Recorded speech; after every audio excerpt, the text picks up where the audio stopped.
Video আমি ঠিকঠাক সময় করে থাকি প্রায়শই, কিন্তু এই এডিট করার অভাবে আর সময় মতো ছাড়া হয়ে ওঠে না। এই যেমন দেখুন বছর শেষ হতে যায়, বাট আমার বাড়ি যাওয়ার যে ওই ভিডিওগুলো পেন্ডিং হয়ে রয়ে গেল। তো এখানে ছিল আমাদের যাওয়ার এই দুদিন আগে, মানে হায়দ্রাবাদ আসার দুদিন আগে এটা।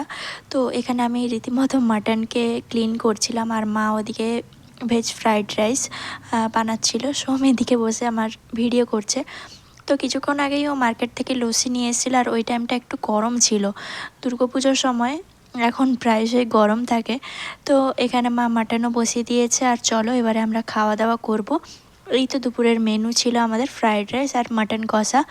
তো খেলাম, খাওয়া দাওয়ার পরেও একটু মার্কেট যাওয়ার কথা আছে, কারণ যেহেতু আমরা যাচ্ছি কিছুদিন পরেই, কেনাকাটাও বাকি আছে। তো খাওয়ার পরে আমরা যেটা খাই কোল্ড ড্রিঙ্কস, তো কোল্ড ড্রিঙ্কস খাওয়ার পরে চলো এখন তোমাদের দেখাতে চলে এসেছি। আর পুরো মার্কেটে গিয়ে আমি একটু ভিডিও করিনি, কারণ অনেক অনেক কিছুই শপিং করতে হয়েছে আজকে। তো মায়ের জন্য কিছু নিয়ে এসেছিলাম, আর আমারও নিয়ে যাওয়ার কিছু ছিল, যেমন চানাচুর আর অনেক কিছুই নিয়ে এসেছি, আর কসমেটিকও অনেক কিছু নিয়ে এসেছি। ওর মধ্যে দুটো মায়ের জন্য দুটো শাড়ি নিয়ে এসেছি। আর এই ছিল আমার ওই দিনের ব্লগ।